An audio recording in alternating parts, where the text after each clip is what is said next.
You're listening to the Psych Central podcast, where guest experts in the field of psychology and mental health share thought-provoking information using plain, everyday language. Here's your host, Gabe Howard.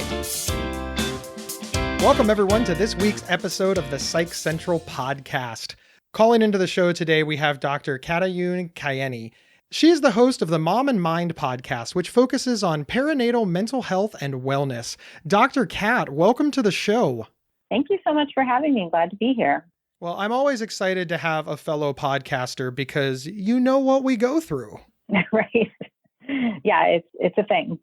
Yeah, it really, really is. Now, today we're going to discuss postpartum psychosis, and you were drawn to this specialty after you yourself went through postpartum depression, postpartum anxiety, and postpartum OCD after the birth of your first child.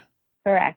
Yeah. There's a lot of things that can happen in the postpartum period. I'm here to talk about one of the more severe conditions. In the interest of full disclosure, I'm a 43-year-old male. I've never been pregnant, and I do not have children. I'm really entry level when it comes to understanding what postpartum anything is. So Thank you so much for helping to educate people like myself. It really is an important topic. Yeah, it's absolutely important. And a lot of people have that same feeling. I don't know anything about it. It seems like this weird thing that happens to other people.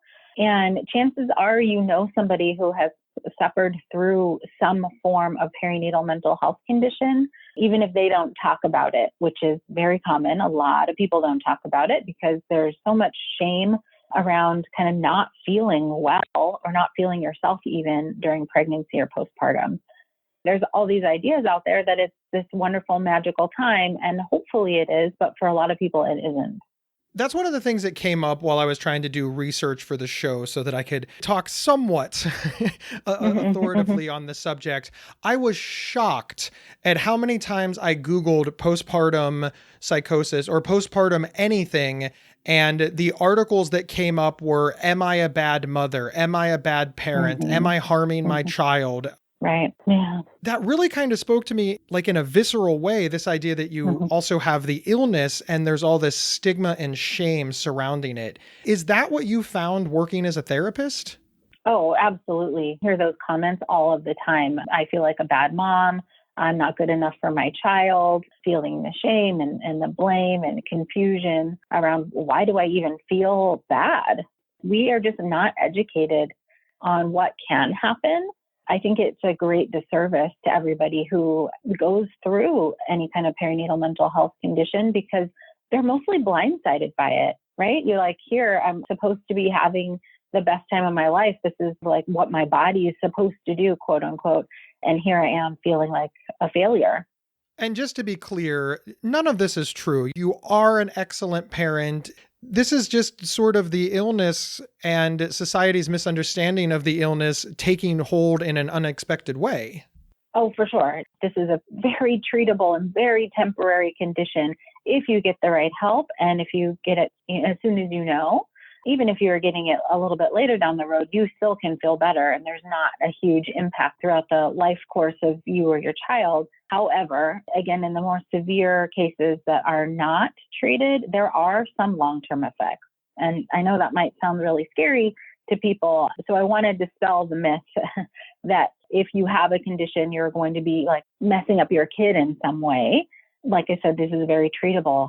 And also, when it's very, very severe, there can be really life-threatening consequences. So let's talk about postpartum psychosis. What is the definition of postpartum psychosis? Typically, a postpartum psychosis is very rare, 1 to 2 out of every 1,000 deliveries. And it is not postpartum depression or postpartum anxiety. The onset of these symptoms are usually in the first 2 weeks, but certainly can show up a little bit later. There's a really rapid onset, meaning symptoms start quickly. And it is characterized by the mind is kind of going off on its own, in part because of hormonal changes, in part because of your own kind of mental health history, and in part because of sleep deprivation. So people who are experiencing postpartum psychosis are having rapid mood swings. They are potentially having delusions or strange beliefs about themselves or their child or people around them. They may be having hallucinations, feeling very, very irritated, the difficulty to sleep or inability to sleep, sometimes paranoia. And what's really hard about postpartum psychosis is that the symptoms wax and wane, meaning they come and go. So sometimes people can sort of be and feel like themselves and appear to be like their normal selves. And then sometimes people around them might observe that they don't look like themselves or sound like themselves. So it can come and go for quite a few people. And then for some people, the symptoms, once the onset is there, it just continues. So I know all that probably sounds pretty scary and serious, and it actually is pretty scary and serious. Like I said before, it's very rare. And people who have a history of a bipolar disorder are at a high risk, or if there's bipolar disorder in the family, they're at a higher risk. Oftentimes, psychosis in the postpartum is an undiagnosed bipolar disorder. So let's talk about that for a moment. I myself live with bipolar disorder, and I understand psychosis from a lived experience perspective because I have experienced psychosis. Is it the same? Is postpartum psychosis and, for lack of a better phrase, Gabe Howard's psychosis, is this a similar thing or is it completely different? There are certainly some similarities in terms of symptoms of psychosis are the same. But what's very different here is that there is a new baby involved. And sometimes the delusions or hallucinations are in relation to this new child, this new very vulnerable child. And also the perinatal person is also very vulnerable. They've just given birth. They've had massive changes in hormones, both during pregnancy, at delivery, and then in the postpartum. There are really, really rapid and kind of swings in the hormones during that time. And sleep deprivation is, when it's sort of like just you, quote unquote, you have capacity to possibly sleep. In these cases, there's a baby involved and babies cry and they wake people up. And that's what they do. And that's what they're supposed to do. But for somebody who needs sleep and isn't getting it and can't get it, it adds a whole other layer of complexity into the life and into the symptoms because you're in relation to a baby while having psychosis. For sometimes that means that there's like a hypervigilance around the baby, like it's really hard to not be around them or to let anyone else support them. Or sometimes it's like a kind of a total disregard, like people in some psychoses, they will kind of forget that the baby's there. So it brings this whole other level of danger and complexity. Also, then there's this additional layer that people around them are thinking, oh, well, she just had a baby, she's not quite herself, or giving some other explanation for odd behaviors or strange behaviors. And it kind of puts people in a more of a dangerous situation because symptoms are explained away because they're not understood and it's not expected that these kind of symptoms will show up. I'm kind of assuming that the way that postpartum psychosis is played out in the media, as well as how motherhood is played out in the media, those two things combined, because like you said, we want to defend new parents. We don't just want to throw every new mom under the bus and say, oh, well, you have a serious mental illness. That's the problem. But of course, this can be dangerous because it lacks care. Yeah. I suppose my specific question is, how is postpartum psychosis played out in popular culture? It actually in very dangerous ways. So in ways that further stigmatize the perinatal period. So mostly what we're seeing in the media, what you see on the news, is a postpartum psychosis that has led to infanticide. And this is a really, really hard topic for people to hear about. And also this is a very real possibility with postpartum psychosis. Out of that 1% to 2% of people who have a postpartum psychosis, 4% to 5% of those mothers will kill their children. They kill their baby. It's really, really a hard reality to hear. And what I want people to know is that when this happens, women are not in their right mind at all. They are not themselves. They do not know what they're doing. They're often being told by their delusions to do something. Sometimes there are delusions that the baby is possessed, so they can't be here. Although this might not make any sense, but most of the time it's really out of love. A lot of love, like the world is too harsh for this child, so they have to go. And this is a very severe departure from reality. The moms who are in this situation do not know what they have done. If they come out of it and get the medication that they need, they can't even fathom what has happened. people think and say, oh, what a horrible person. I can't believe she'd done this. I would never do this to my child. And the thing is that if she were in her right mind, she wouldn't either. So what we're seeing in the media is usually the moms who have done something like this and who are being handcuffed or going on trial. So this is the most severe consequence of a perinatal mental health condition, postpartum psychosis and infanticide, is how postpartum psychosis is viewed. Most people with postpartum psychosis are experiencing hallucinations or delusions or some kind of waxing or waning symptoms that does not reach that level. Typically, they may need hospitalization and medication, but it's not always the people who go on to hurt their children in this way. It's very interesting what you said there, because of course, when something as terrifying and scary as infanticide happens, we say, oh, I would never do that as a mom. I can't believe that a mom would do that. I mean, we have a lot of like really fear-based reactions because it's terrifying. But then when we hear about somebody getting help for mental illness after the birth of a baby, or not being excited about the birth of a baby, which is very common, we also say that exact same thing. Well, I would never do that as a mom, or, oh, my whole family was excited, or I just can't imagine not loving. It's the same reaction, and it stops people from getting help. Oh, totally. It absolutely does. Yeah, this is the stigma. And when you are feeling as bad as you might be feeling in the postpartum period, even if it's not psychosis, you're dealing with depression or anxiety or OCD or PTSD, or even a bipolar disorder in postpartum, you being the one who's not well also have to sort of fight against people around you who don't want to think that you're not well, to advocate for yourself, to get help. And sometimes it's with the medical providers too, who unfortunately in their training don't get a lot of education on this. So getting to the point where, as a person who is suffering, to also be sort of in charge of finding the help that you need when you don't know what's going on is an incredible hill to climb. I see it all the time. People who come in not wanting to say out loud how badly they feel, and they finally get to help. And then they get to learn about how common this is and how preventable or treatable and all of that. There's an amazing amount of strength in people who are dealing with a mental health complications while pregnant or having a newborn. It is phenomenal. We'll be right back after these messages from our sponsors. Hey folks, Gabe here. I host another podcast for Psych Central. It's called Not Crazy. He hosts Not Crazy with me, Jackie Zimmerman, and it's all about navigating our lives with mental illness and mental health concerns. Listen now at psychcentral.com/notcrazy. Or on your favorite podcast player.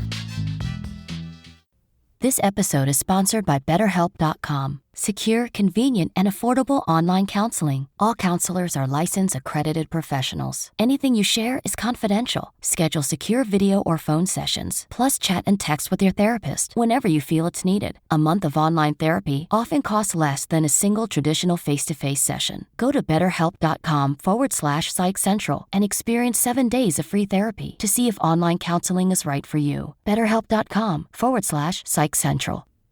We're back discussing postpartum psychosis with Dr. Kat, the host of the Mom and Mind podcast.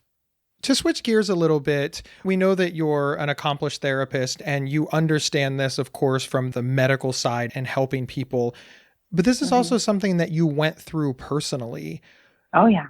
I imagine that these myths and misconceptions from both society and whatever lived in your brain made the treatment and the acceptance of it very, very difficult. Oh my gosh, it really did. So I was already a psychologist. I had a full-time job, I was helping other people, and I got pregnant. Pregnancy was fine. Birth was fine. But very quickly, like day one after my daughter was born, anxiety was there. I was so hypervigilant. Not your normal checking on the baby. Like I could not watch her because I was so afraid she was going to die. And she was fine. Physically, she was fine. Looking back on it now, that was the first sign. What I want to say before I go into the rest of this is that I was a therapist and I didn't know what was going on.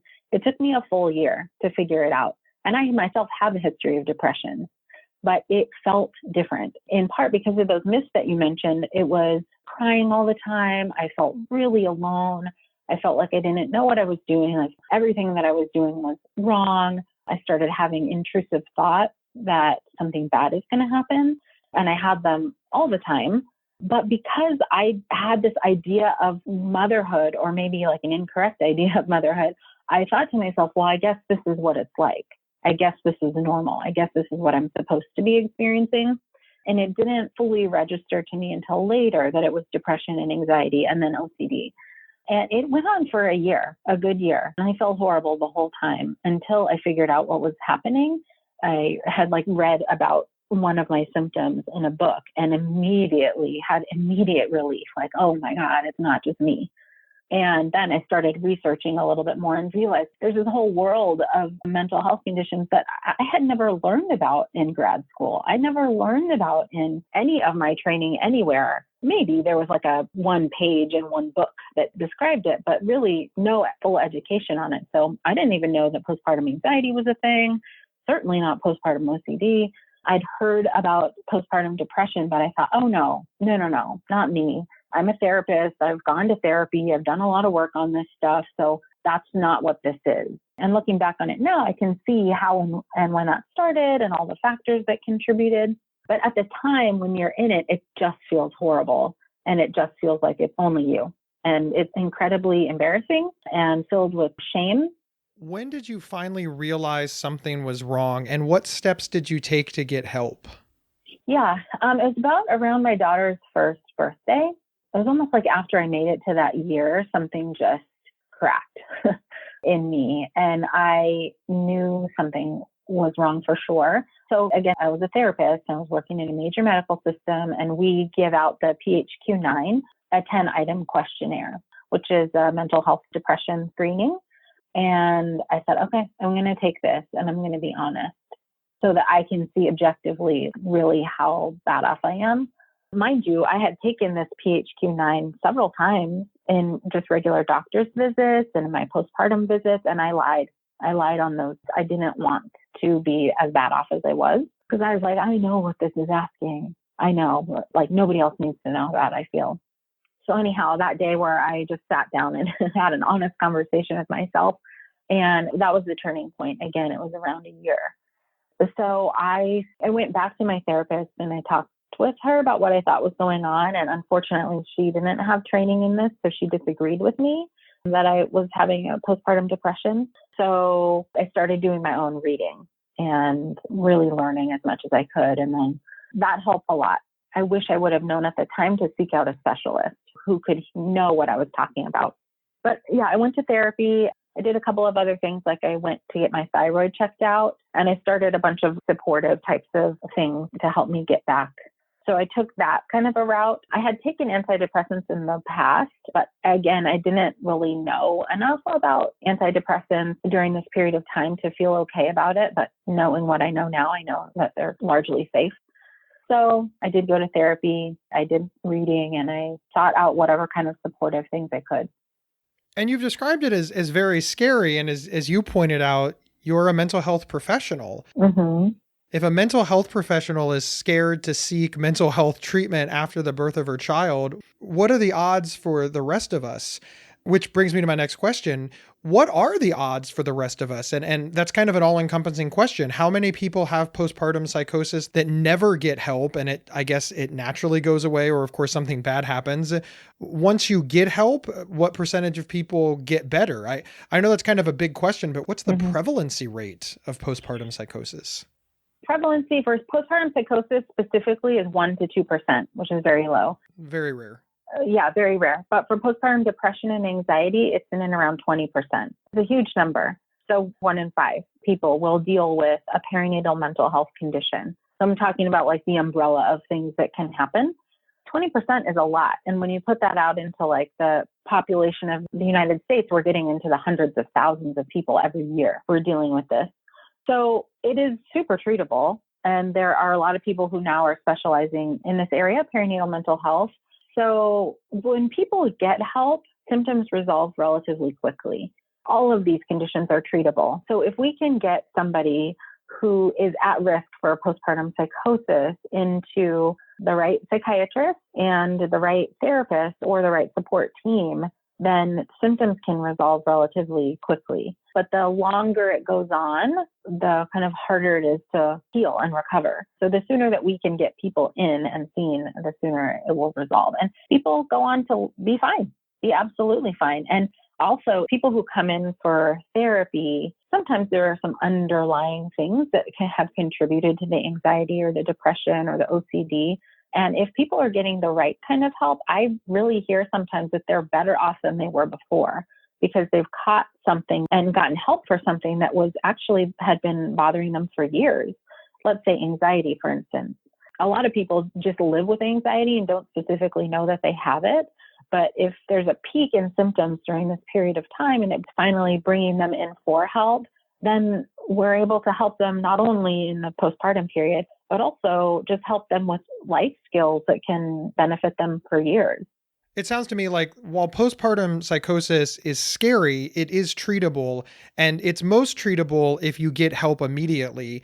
And one of the reasons that people aren't seeking help immediately is because of a lot of, myths and shame that isn't really relevant to the disease that you have, the illness that you have, the disorder that you have, and that we'd be in a much better position if people got it checked out before it became, bigger and bigger and bigger, or before the worst case scenario happened. Absolutely. The sooner you get in, the better. And I'm also a really big fan of prevention. So if you are planning on getting pregnant or get pregnant and you know that your family has a history of any mental health conditions, I would say just find somebody who specializes in perinatal mental health. Go talk to them about your concerns and develop a plan. I think really when we can get ahead of it, it's even better. So there are things that we know how to do, like protect sleep, and negotiate that within the family to help with the baby and have meals brought in. There are so many things that we can do to help prevent this. And also, sometimes it's not completely preventable, but we can help reduce the intensity by quite a bit if we're ahead of it. So although I know people kind of don't want to think or believe that these kinds of things could happen, and therefore sometimes don't get preventative care, I would highly recommend to do that because it'll make your experience so much better. Dr. Kat, thank you so much for being here. I can't thank you enough. And I hope that everybody checks out your Mom and Mind podcast. Do you have a website where people can find you easily? Yes, www.momandmind.com. Again, Dr. Kat, thank you so much for being here. Do you have any last words for our listeners? Thank you for having me. I would just like to say to anyone who's listening who is concerned about these symptoms, you are definitely not alone. There is help, and with the right help, you will be well. Thank you so much. And remember, everybody, wherever you downloaded this podcast, I just need you to do a couple of things. Give as many stars as you feel comfortable giving. Hopefully it's all of them. But no matter what, use your words. Tell people what you like or tell people what you don't like. You can always email show@psychcentral.com and let me know what kind of shows you would like to hear. And remember, you can get 1 week of free, convenient, affordable, private online counseling anytime, anywhere, simply by visiting betterhelp.com/psychcentral. And we'll see everybody next week. You've been listening to the Psych Central podcast. Want your audience to be wowed at your next event? Feature an appearance and live recording of the Psych Central podcast right from your stage. For more details or to book an event, please email us at show@psychcentral.com. Previous episodes can be found at psychcentral.com/show or on your favorite podcast player.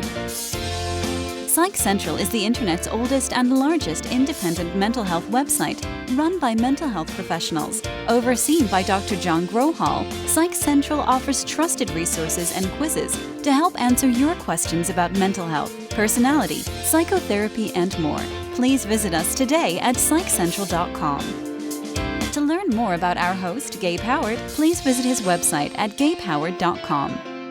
Thank you for listening, and please share with your friends, family, and followers.